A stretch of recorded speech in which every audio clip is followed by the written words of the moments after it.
In the golden sands of Arabia, beneath the scorching sun and the wide-open skies, lived a man whose justice became the standard for all rulers to come, Hazrat Umar ibn Al-Khattab, R.A., the second Caliph of Islam. His court was not bound by walls of marble, or guarded by men in silken robes.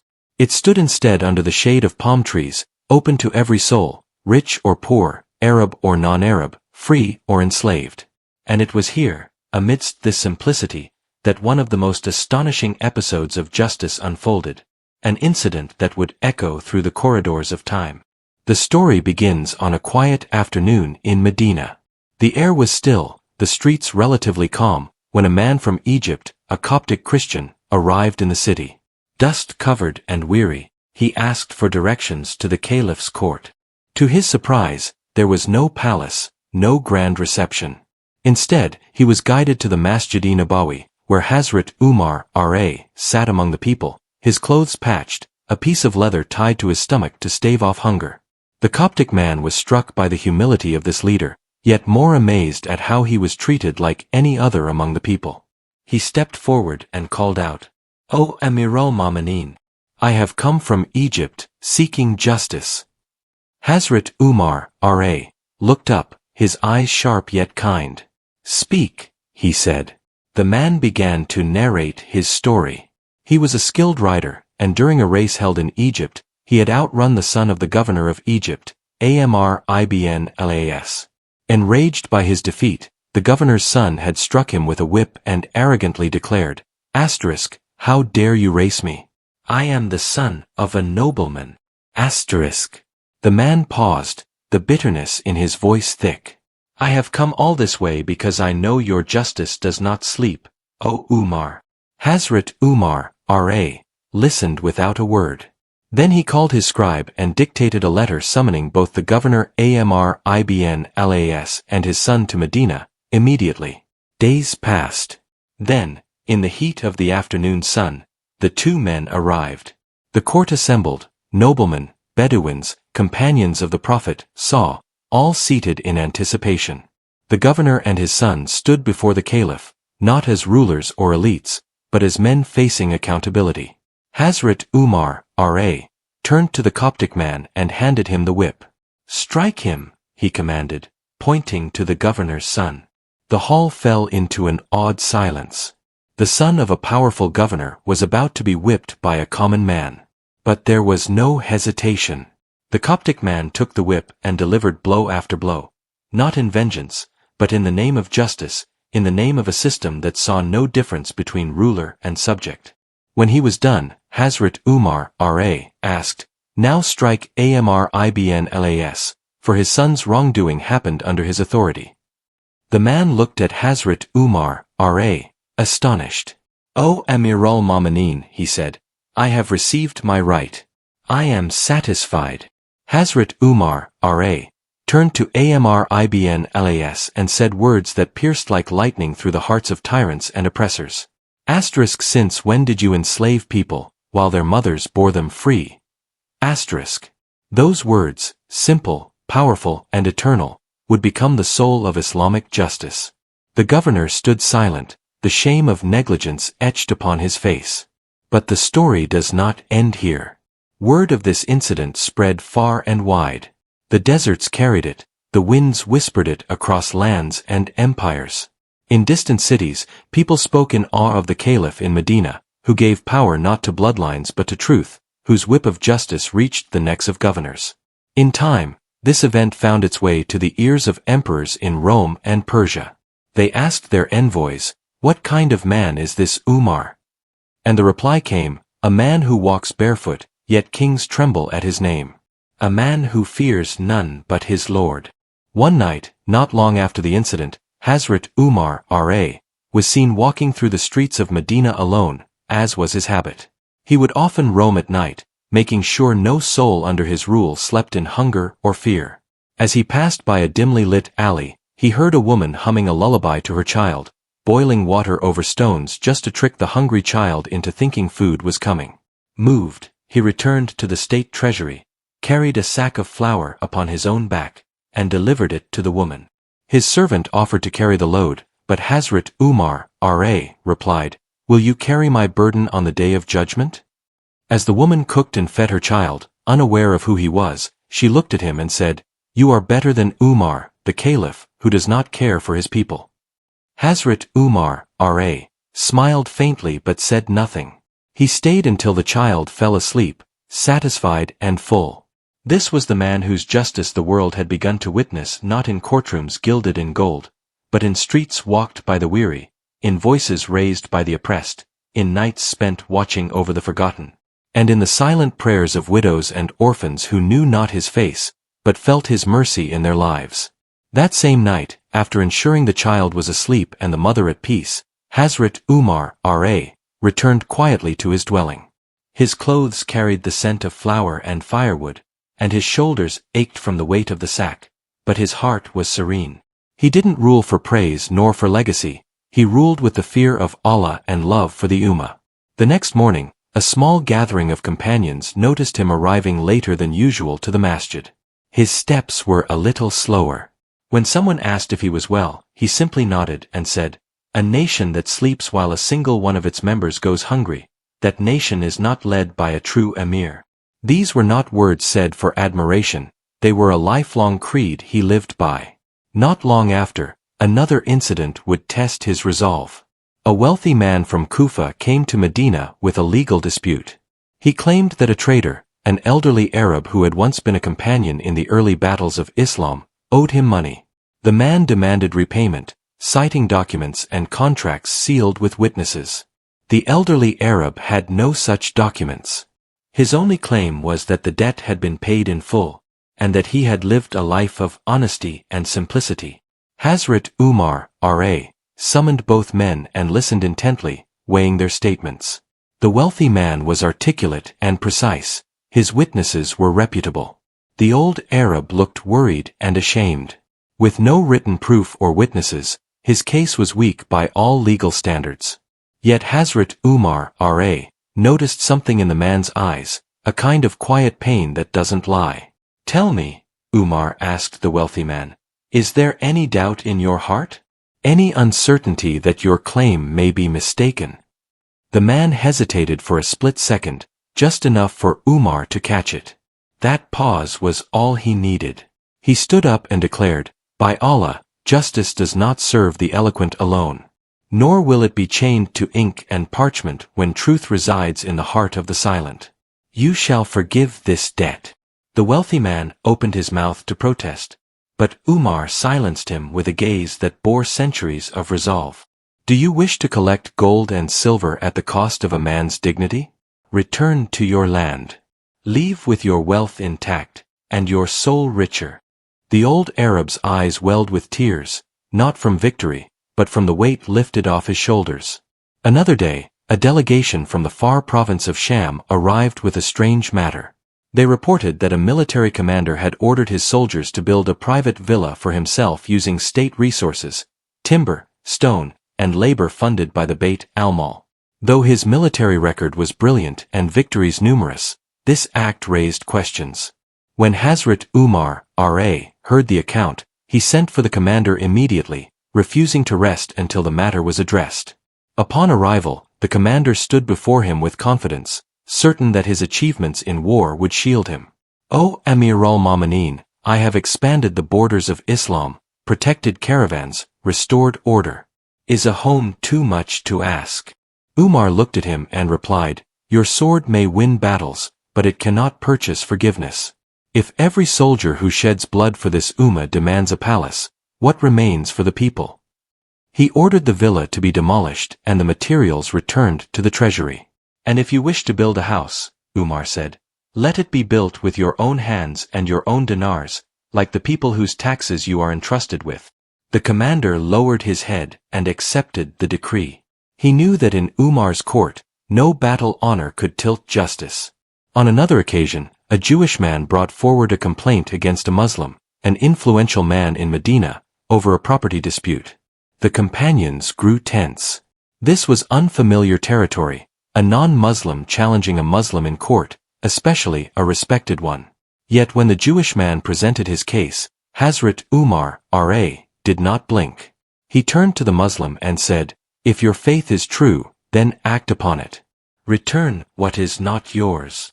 The man protested, trying to hide behind verses and interpretations. But Umar raised his hand and said sternly, Islam does not shield injustice. It destroys it. If a Jew has been wronged by a Muslim, then it is not the Jew who should be afraid, it is the Muslim who should tremble. The land was restored, and the Jewish man left astonished, not just by the decision, but by the integrity of the one who gave it. In his heart, he had come expecting rejection, but he left with an understanding of a justice system unlike anything he had known. Word spread again. Non-Muslim citizens under the Islamic Caliphate began to feel a shift. They realized they were not second-class subjects but protected citizens under Dhimma, a covenant of peace. Their churches remained untouched. Their communities governed by their own elders. And above all, if wronged, they had access to the highest court in the land, the court of Umar. One evening, Hazrat Ali, R.A., the cousin of the Prophet entered the court with a case of his own. A Jewish man had taken possession of a shield that Ali claimed was his. The matter was brought to Hazrat Umar, R.A., who summoned both parties. When the trial began, Umar, R.A., addressed Ali not as Ya Amir al-Mu'minin or Ya Ibn Abi Talib, but simply as Ali. The Jewish man was addressed with the same tone. Ali noticed this and smiled. He knew that in this court, even he, one of the most respected among Muslims, was not above fairness. Umar asked for evidence. Ali had none. The Jewish man claimed the shield was his, and without any proof to the contrary, Umar ruled in the man's favor. The court dispersed. But the Jewish man stood frozen in place, eyes wide in disbelief. That was your caliph? He asked someone nearby. Yes, came the reply. And that was Ali, the lion of Allah. The man rushed after Ali and returned the shield. I knew it was yours. But I wanted to see if your justice matched your faith. Now I testify, la ilaha illallah, Muhammadur Rasulullah, It was through such moments, rather than conquests and swords, that Islam expanded its influence. The hearts of people turned not from compulsion, but from awe at the integrity they witnessed. Meanwhile, Hazrat Umar, R.A., grew older. His beard silvered, his frame thinned, but his authority did not waver. Delegations came with tributes and requests, poets with praises, rulers with alliances, but he remained unshaken. Even when gifts of silk and jewelry from conquered lands arrived, he would sort them himself, marking them with seals and assigning them to the treasury. Once, his son Abdullah was seen wearing a cloak finer than what was issued. A man in the congregation raised his voice and said, "O Umar, you gave each of us one cloth, yet your son wears two." Hazrat Umar, R.A., turned to Abdullah. "Explain this." Abdullah said, "My father is tall. One cloth was not enough. I gave him mine." The man nodded. Umar had been cleared. But he turned to the crowd and said, "You see, even I must give account before you. For if I rule without being watched, I shall surely stray." That night, when others slept, he remained awake, penning letters to governors, reviewing cases, offering supplications. Once, he was heard whispering in the darkness, "Ya Allah, if I fail them, do not forgive me. And if they suffer because of me, take me before the morning light." It was this sincerity, burning, relentless, uncompromising, that defined his leadership. His justice was not without personal cost. He had once sentenced his own son to public punishment for drinking wine. The sentence was carried out. His son fell ill and died. Umar wept, but said, "I would rather bury my son in obedience to Allah than bury justice to protect him." Still the challenges kept coming.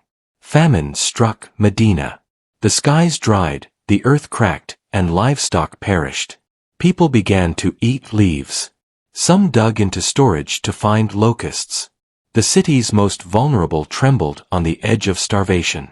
Hazrat Umar, R.A., responded not with speeches, but action. He forbade himself meat, butter, and milk until the famine passed. His skin grew pale. His body weakened. But he insisted, "How can I enjoy comfort when my people live in hunger?" He sent letters to Egypt, Syria, and Iraq, requesting emergency supplies. Caravans arrived with wheat, oil, and grain. He distributed them himself, standing in the heat, overseeing every ration. At night, he would walk the city streets again, searching for smokeless homes, for cold stoves, for cries of children. During that time, someone advised him to rest, fearing for his health. Hazrat Umar, R.A., replied, "If the Ummah survives while Umar perishes, it is success. But if Umar rests while the Ummah perishes, it is failure before Allah." He kept no titles, no banners, no royal robes. And yet, his name became mightier than kings, and his justice more enduring than empires. And so the days continued, each filled with decisions that shaped lives, each moment a page in history written not with ink, but with sweat, sacrifice, and sincerity. As the sun dipped low over the horizon of Medina, casting long golden shadows across the dusty earth, the era of Hazrat Umar ibn Al-Khattab, R.A., neared its final chapter. The Caliph whose footsteps echoed louder than drums of war, whose justice silenced tyrants and inspired poets, remained a figure both revered and feared, not for wealth or lineage, but for his unwavering loyalty to truth and the Almighty. It is said that true power lies not in the sword, but in restraint, not in the crown, but in the conscience. And Hazrat Umar, R.A., embodied this truth in every breath. Though he commanded legions and presided over a vast empire, he slept on the bare ground under the stars, his face weathered by winds of both the desert and duty. He ate what the poorest ate, dressed like a common man, and feared Allah with a trembling heart. He would often be seen holding orphans in his lap, offering them food with his own hands, or walking beside widows, asking about their well-being. Once he was found weeping alone in the night, and when asked why, he said, "I fear that on the day of judgment, even if a mule stumbles on the banks of the Euphrates, Allah will ask me, 'Why did you not fix the road, O Umar?'" This wasn't political humility, it was sacred accountability. Even enemies of Islam, those who once fought tooth and nail against the Muslims, stood in awe of Umar's justice. They saw in him not just a ruler, but a force of nature, one who could neither be bribed nor intimidated. Kings sent him gifts, he sent them back. Nobles flattered him, he ignored them. His loyalty was not to thrones or treaties, it was to Allah, and to the trust that had been placed upon him. Then came the day that would shake Medina to its core. Hazrat Umar, R.A., as always, was present for the far prayer in the masjid. Just as the prayer began, a man, concealing a dagger dipped in poison, lunged forward and stabbed the caliph multiple times.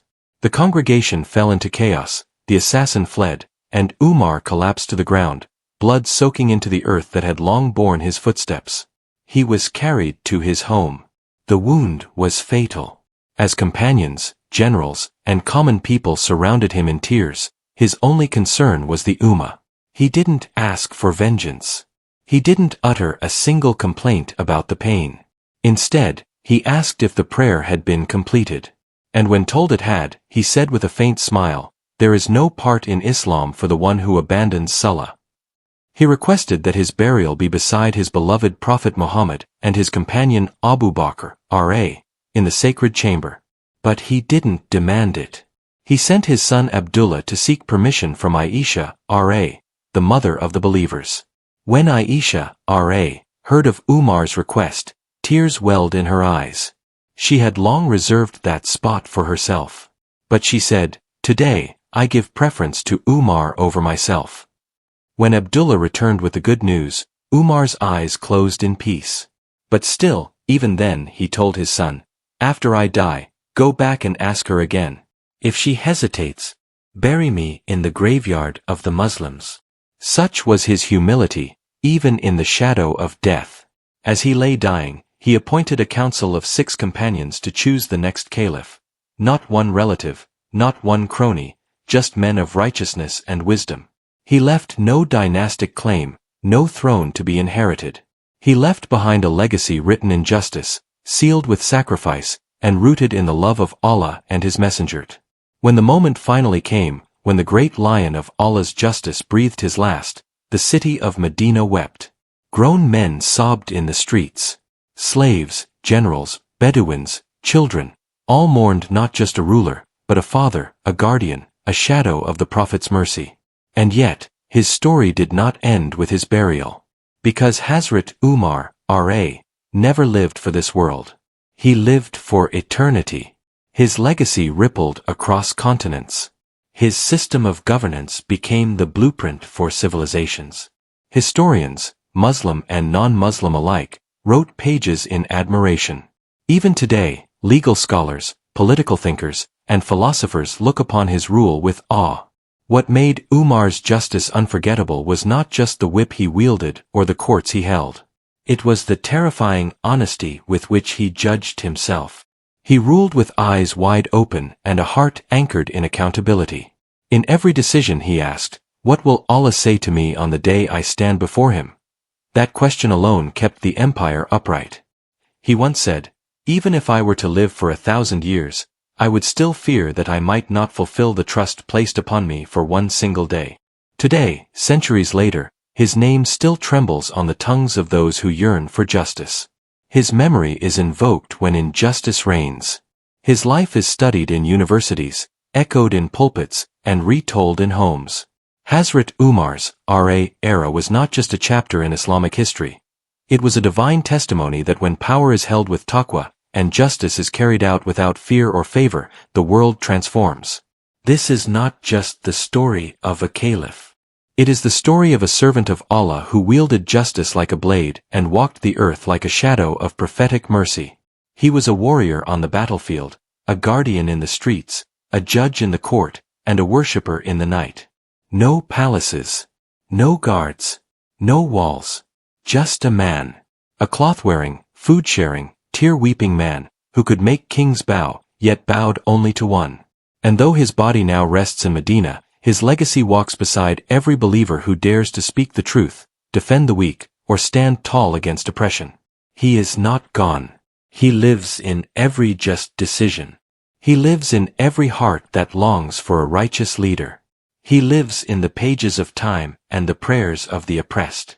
And on the day when all kings shall be stripped of their crowns, when all empires shall crumble and all wealth vanish, Hazrat Umar ibn Al-Khattab, R.A., shall rise, dust on his face, calluses on his hands, and justice on his shoulders. And the heavens will bear witness. Here stands a man who ruled the world, but lived as a slave of Allah.